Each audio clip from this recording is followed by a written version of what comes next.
Alright guys, we're here doing a basically an overview of the best decks to play for the Bushiroad Springfest Vanguard Zero Edition. I wanted to go over some of the best decks that you could play for the tournament. A lot of people have questions about what can they play, what should they play, what should they grind for, stuff like that. I think it's probably I've been a little bit late now because the tournament's coming this July, but yeah, but I still wanted to go over some of them. Best decks to the, honorable missions, I guess. So let's just get into it and take a look at some of the best decks. I have them in order from best to worst. Obviously, best deck in the format, Liberators.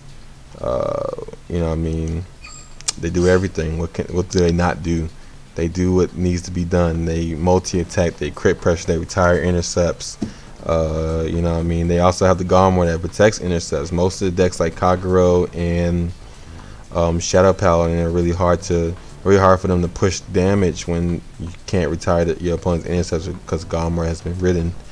Your deck revolves around Blaster Blade Liberator, so he's the heart and soul of the deck and does what needs to be done when it needs to be done. The ideal build, you definitely want to play 4-star range Trumpeter, rank reward, pretty easy to get if you didn't pull any. It's a really versatile deck. You have many ways to beat your opponent if it's not ridings enough to multi-attack and push a lot of damage while retiring their intercepts. You also have the Monarch Sanctuary Blaster Blade Liberator, shuffle. Basically, you get 4 damage, and you counter blast 3. You have either Zenith or more Blaster Blade Liberators and counter chargers, and just retire your opponent's intercepts, pump this guy with crit, counter charge to be able to use it again, and basically stall your opponent at 3, continuously single with triple crit. It's super good. A lot of people do it. It's next level gaming right there. You also have your counter charge. You have your barcodes to get your early game rear guards to early game advantage, basically with your S-Scribe. Don't worry, you can play 1, 2, or 3, whichever is easier for you. You definitely want to make sure you have 4-star rain, 4 Blast Blade Liberator key cards, 4 Zenith to be able to get to your multi-attacking game ender. Definitely 4 Garmor. I know a lot of people are playing this game a little bit different. A lot of people are playing 4 Break Ride, no Break Ride at all.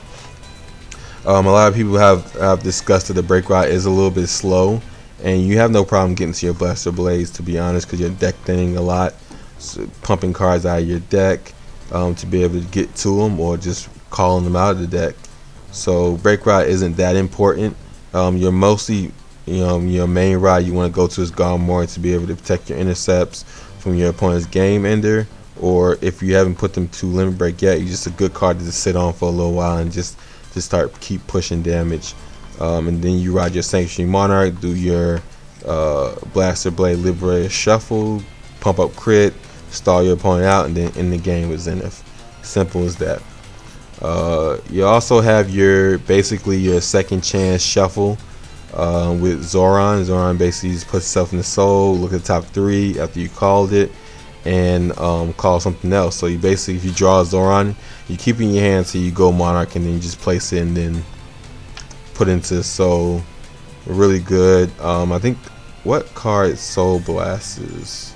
Oh, Monarch Sanctuary needs 2 Soul Blast skill. So yeah, really good deck. 9 draw, 4 heal. You need to get to your cards. 4 limit break PGs, and then you have your Wingo Liberator. He will be nerfed somewhere around Legion. That's how good this deck is. But the counter blast doesn't really matter. You still searching your Blast Blade Liberator. He's still the best starter to be playing. But yeah, so Garmor is really strong. That's why you play 4 of it. Like I said, all the way to set 12, Garmor was really strong against the best decks, Eradicators and Revengers, because they need to be able to retire your intercepts to be able to push damage. If they couldn't retire your intercepts, Revengers definitely can't kill you without being able to retire your intercepts. Kagero, give or take, if they have multiple dotes to be able to just swing at your intercepts, they can be able to get there. So definitely be able to watch out for that. Don't get too cocky just because you're playing the best deck. You still gotta play right.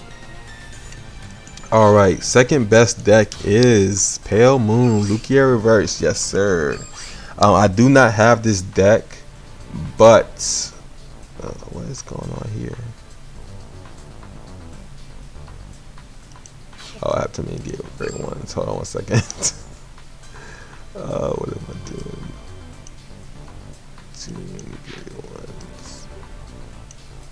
Okay, there we go. I guess you want to play 4 of this, right?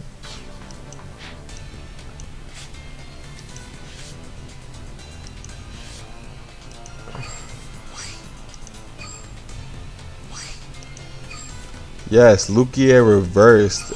Second best deck. It has a lot of it. When I say it has a lot of pressure, it has a lot of pressure.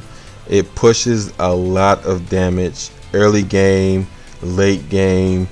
If you didn't kill Pale Moon and they have at least 2 counterblasts, you're dead. You don't have enough PGs to survive at all.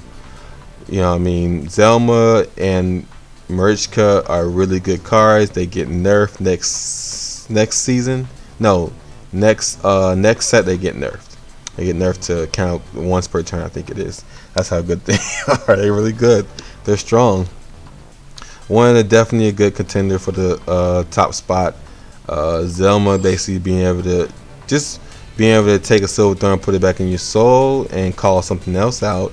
So you basically just, clear your intercepts with Marichka, kind of blasting 1, pumping it back out in the soul, putting the soul kind of out of the soul, dropping the Zelma, putting something into the soul, pumping up your lion to be able to hit any number it needs to. Just put it to the side and just let it get pumped up for every time you call something out of the soul. It's super strong. You have your 12k attackers to hit nice numbers also. You're playing Silver Thorn PGs just in case, you need that extra Silver Thorn or whatever.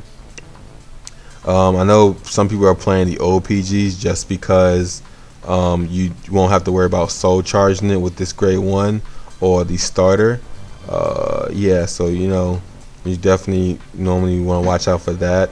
But it's limit break PG, so you want to go to limit break. You don't want your opponent stalling you out at limit break.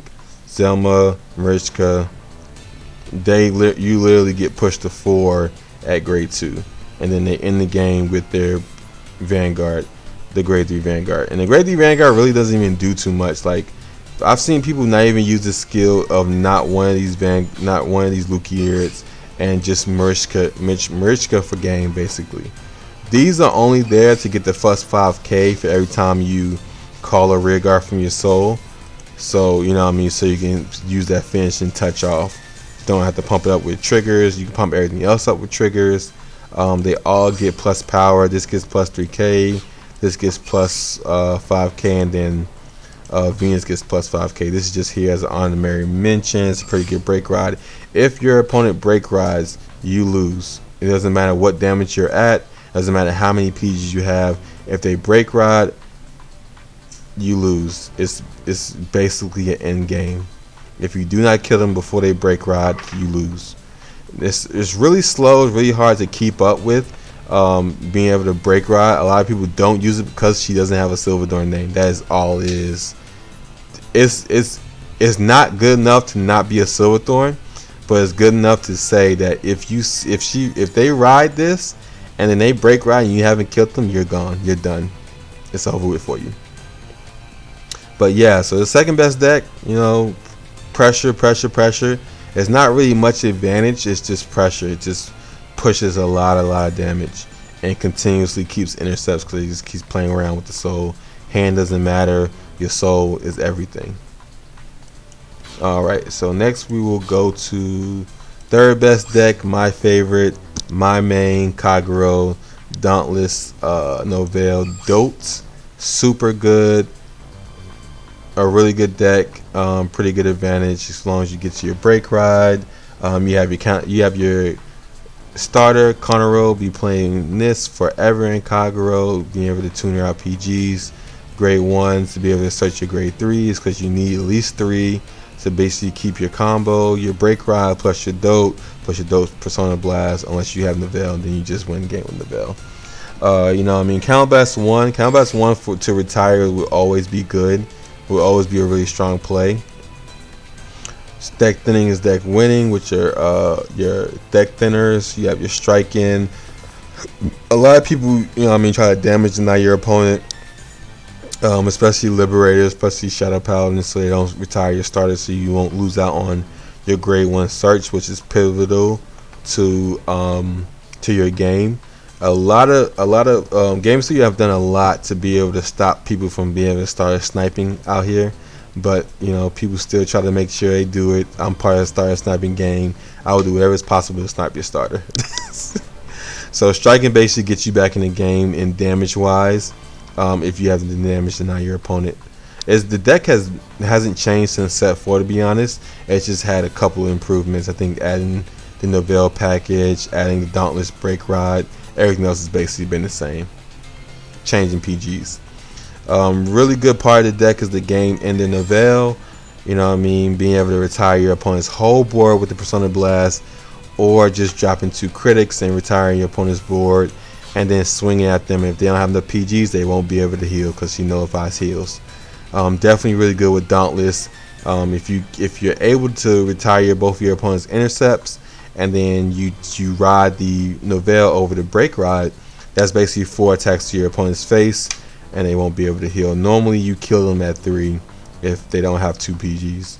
It's basically just, you know what I mean, Eradicator shenanigans, Revenger shenanigans. They don't have 2 PGs, they lose. If you don't have 2 PGs during your opponent's kill turn, it's really hard for you to win against some of the best decks in the format, which I'm showing you now. You know, still playing the Berserk, still playing the Counter Charge. I'm playing the one of Dauntless Reverse, a nice ride. You know what I mean, if you don't get your cards that you need. I always want all my grade 3s to be rideable. That's why I don't play the Overlord, but most people are playing the Overlord because you do have enough kind of space and counterblast to be able to use it, as long as you counterblast management. Kagero is all about counterblast management. All these other decks you don't really have to worry about it because your counterblast is basically infinite.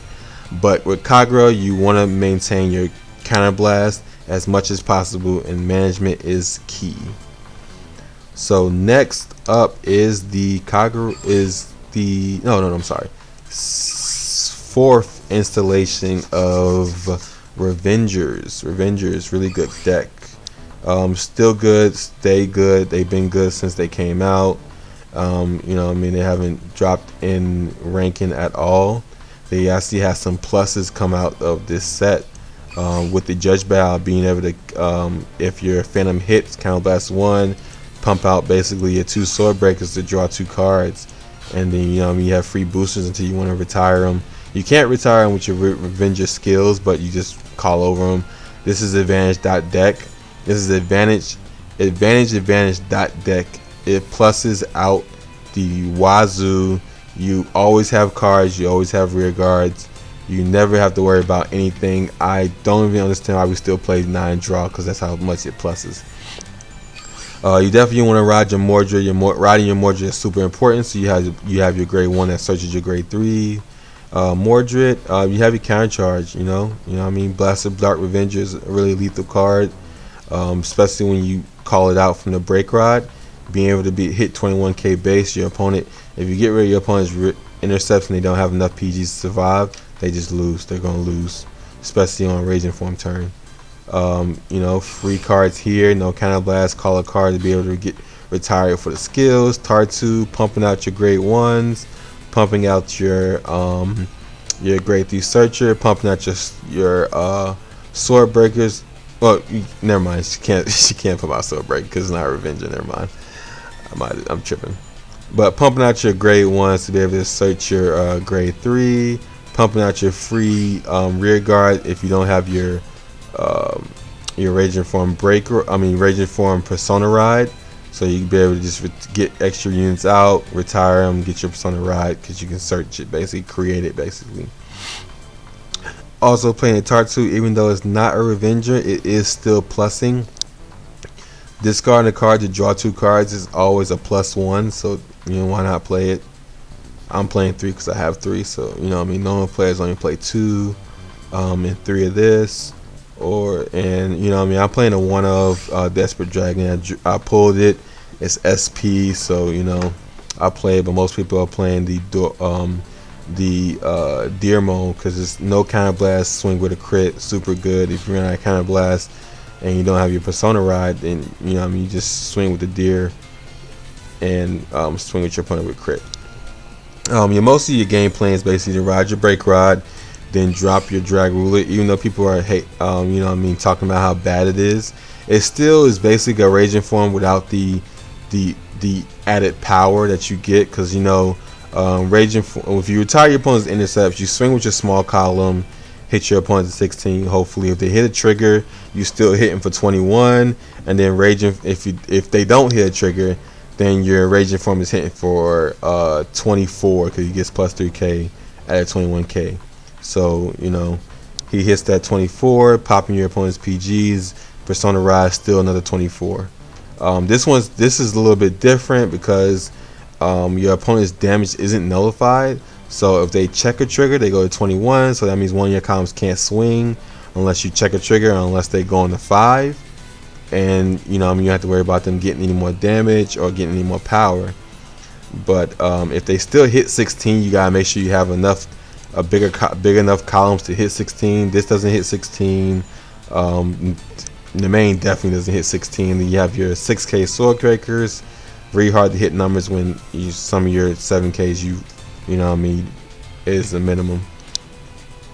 So yeah, it's not as good, but you want to push your opponent to 4 or 5 with the Drag Ruler, and then you drop your Raging Form and finish the game. But Raging Form is always a good card to ride afterwards or ride before.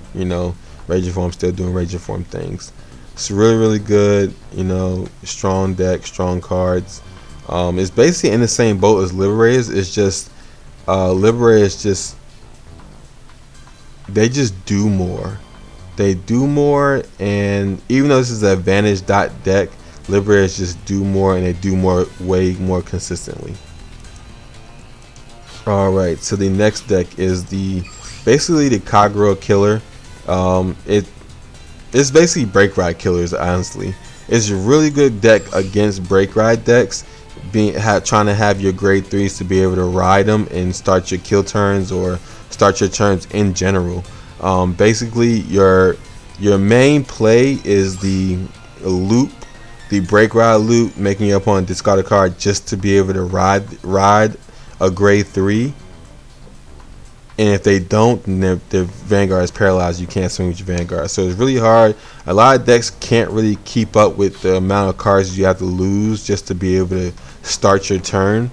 And if you loop this and then drop War Sickle on them, and then you have two more ways to stop them from being able to ride their grade 3s, is super strong. If you go double Break Ride and then into War Sickle, they have to discard 2 cards on that turn, and then next turn they have to discard another card if they want to ride, because you just keep paralyzing their Vanguard. The game is already over, and they just control it's checkmate basically. This is chess for Vanguard, right? This deck right here is chess for Vanguard basically. You have your no counterblast grade 2 that basically just paralyzes a unit for free. You have your the one guy that boosts up your soul to be able to use your spark Hercules to use his skill as much as possible to paralyze all your opponent's rear guards. And then you also have your early game paralyze with the booster. As long as it hits Vanguard while boosting, you paralyzing your opponent's booster so they can't hit numbers. And then most of the rear guards that are called from Spark Hercules, and this one of Beetle, and they come as rest, and then you basically just advantage stand your machining rear guard and draw a card. And then if your opponent decides to start a snipe this, you basically just Soul Blast 2, put it back in your soul. Super good. You control the board with your Break Ride, and then to the War Sickle, and then you end the game with I don't care about paralyzed intercepts. Swing right past them with a crit. Super good. It's really hard for Kagero to be able to keep up against this deck because it doesn't really draw cards until it gets to its break ride. So keeping up at the advantage and being able to discard cards to be able to use your skills and to be able to push damage is extremely hard for Kagero, to be honest. You know what I mean? You need your Persona Blast, you need your Dote. So if you have to discard those, you can't really push damage, you can't really do anything. And it's a stalls deck. You really have to get lucky to beat this deck with Kagero. So you definitely watch out for this deck. You know what I mean? The only deck that doesn't worry about this is Liberators because, you know what I mean, like I said, they do everything. They don't need their hand. They call from deck. Also a really good deck against this deck is Lukier because, like I said, don't need their hand. You know, they just pump out their soul. The Vanguard doesn't matter too much because you have Marichkas coming out the soul. So, yeah. You know, so your Vanguard is paralyzed. It can't swing, but it still uses skills. And as long as Lukier Reverse can still call out Marichka, you can still push damage, win games. So yeah, definitely the 5th best deck to play in the Bushiroad Springfest. Still, 6 is the CBD. CBD is still good, even though Liberator is the best deck and they have Monarch Sanctuary. A lot of decks are only playing 1, or you know, what I mean, some players are playing 4, but some are playing 1. And this deck can still get there as long as you know what you're doing. You play this deck like it's supposed to be played. Lock when you're pushing damage. You should be fine. You don't have to worry about unlocking shenanigans. Doesn't matter. Counter Blast Dragon doesn't matter. It's still able to, you know what I mean, take games very easily. You have your draw power from your starter. You have your draw power from your CBD. You know, you can ride this early, surprise your opponent, start locking grade 3s or grade 1s that are in the front row, punishing your opponent. You have your early lock to stop your opponent from using their starter. Some starters search, you know, I mean, they're grade 3s, and if you lock those, they can't really get to their grade 3 until late.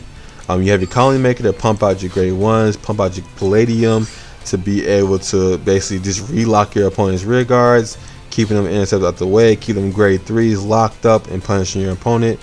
Big power from locking rear guards, super power when you drop the break rod, but the break rod isn't that important. The ideal build you want to play for Nebula Lord, but you know, I ain't have 4th one, so I just play this Starvader name, basically just Starvader name. 10k beers are still strong. A lot of people are playing 8Ks and 9K rear guards, so it's hard. They will need boosters to be able to hit these 10Ks, so 10Ks are still strong. Limit break PGs, 9 draw, you got draw cards, and 4 heal. So yeah, most of the time you definitely want to break ride, but you really don't have to. CBD just does a lot of work. If you plus a lot of cards early, if you hit a lot of draw triggers early, then you just, most of the time you just skip the break ride and go straight to CBD and start punishing your opponent. Really good. You know what I mean? Liberators might scare it a little bit, but you know what I mean, if you play it right, you can win. It's definitely good against Lukier because they can't really get their real multi attacks in to be able to just literally push damage because you got their circles locked up. Super hard for them to get there. You know what I mean? The Achilles heel of this deck of CBD is definitely Liberators with the Monarch Sanctuary or Kagero, because Kagero doesn't care about their rear guards. They just keep swinging. They just keep swinging with the Vanguard. And also, last but not least, is Aqua Force. Aqua Force is a really good deck, mostly because of the multi-attack and crit pressure. Being able to just continuously do 4 attacks every turn, even early game, and being able to just advantage with algos, draw cards, search card with a new starter, be able to search your Maelstroms, not losing your triggers because you put them back in the deck, being able to get being able to still be able to get your rides even if you don't open up in your hand. And then you have the #1 game ending card is Maelstrom Reverse. I mean, not Maelstrom Reverse, Glory Maelstrom. He will continuously catch people off guard continuously, because a lot, especially during break ride format, it's really hard for people to keep grade 3s in their hand, because they have to ride them, they have to break ride, they have to continuously keep riding grade 3s to be able to get different skills. Most of the best decks in the format, they re-ride grade 3s because every grade 3 is pivotal to their chance of winning. and this deck is no different. And Glory definitely gets you there. You know what I mean? It will be played in Aqua Force for a very long time. Legion, G, you know what I mean? It will be a game in there, especially in Zero, where you play more great things than you used to in IRL. You only play mostly like 8, and if you're playing like Overlord or D Police, you would play like 9 or 10 or something like that, because you would discard a lot of your grade 3s or checking your grade 3s to get skills. So yeah, so you know what I mean, it will be played a lot in a lot of different Aqua Force decks, so it's definitely a good investment. Just like Novell is a good investment in Kagero, it will be playing Kagero for a very long time. Being able to just tune out your grade 3s and get you your cards that you need, it's really good. You have, like I said, you have your multi-attack with your Diamantes, your Basils, ignoring intercepts. You have your seals to keep your power up to be able to hit cross-rod numbers, and you have your Wheel Assault to, you know what I mean, you have so many ways to multi-attack. Your opponent can't retire him as much as possible. And then you have your crits. You have your crits from your Maelstrom Reverse, draw a card, retire a card. As you gain advantage, your opponent loses the advantage. So, you know what I mean, then you're pumping out self-damage. A lot of people are playing 8 self-damagers and playing maybe like 2 of these or 1 of these, and playing 4 self-damagers to be able to just get your limit break as fast as possible. You know what I mean, the number 1 limit break to not have to worry about counter blast, so you definitely just push past your limits and, you know, limit break and retire and draw basically.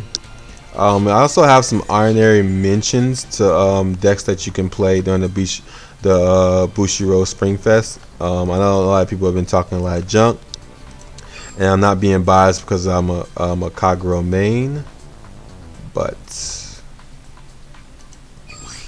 honorary mention is the Gigantic Overlord Rebirth. It's a really good deck. It's pretty good advantage. Basically re-break riding your Overlord to basically just discard 1 and draw 2. Really strong. You know what I mean? You know, getting rid of 1 card for 2 cards is basically just dope continuously. It's super good.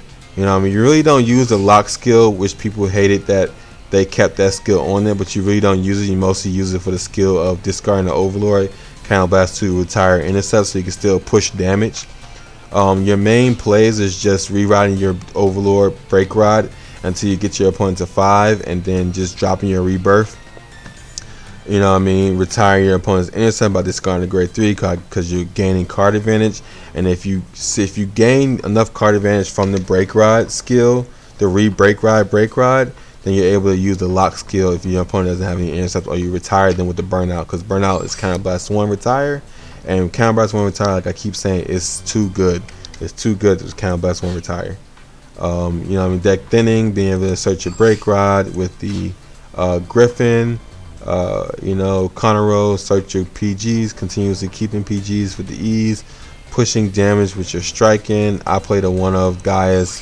Striking plus Gaius is a lot of crit. Your main play, this is just a secondary play with the Rebirth, but your main play is to ride this plus Dote. You basically just, you know what I mean, draw your whole deck, get any cards you need, really easy. And you're playing a 1 of Dauntless just because, you know, you're playing 4 Break Rod, and then you're playing the alternative Overlord. You haven't played him in a while, but he's still good. You don't use a lot of Counter Blast. Rebirth doesn't use any Counter Blast. This is only 1 Counter Blast, 1 Counter Blast, so you have enough Counter Blast to end the game with Overlord if you need to. 1 Counter Blast to retire, super good.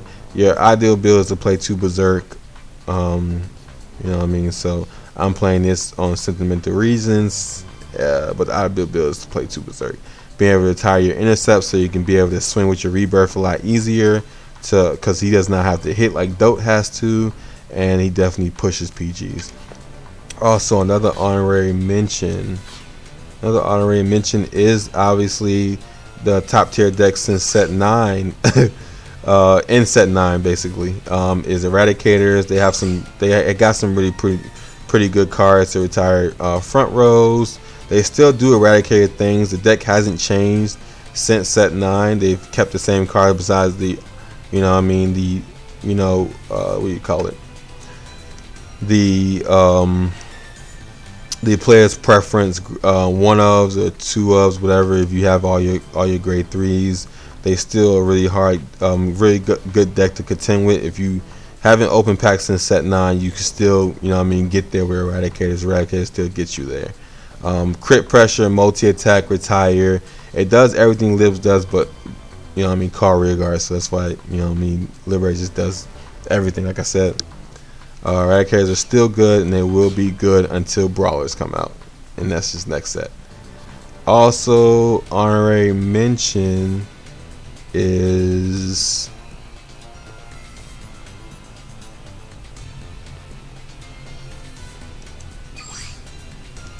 I think it's all the honorary mentions. Want to see? Let me see. Yeah, I guess I can say, Minerva is pretty good. A pretty good deck to play with. Multi attack, plussing, a lot of multi attacking, and being able to just get cards is super good. Not a bad deck to play during the tournament also. And yeah, so that's the decks. That's the best decks I can say to play in the Bushiroad tournament. You have your list, you have your cards, you have your goals to where to go to. You have any questions, hit in the comments below. Like, comment, and subscribe. Any support is appreciated. And if I missed any, let me know in the comments below. I would definitely want everybody to have the most information they need for this tournament. This is Global's first big tournament, and I want everybody to do good. I hope everybody good luck at the tournament. I did not get there. It's a little hard to get the top 28 around here. It takes too much time. People got work. Being an adult is hard out here in these streets. And yeah, so here you go. Appreciate everybody. Peace. I'm out.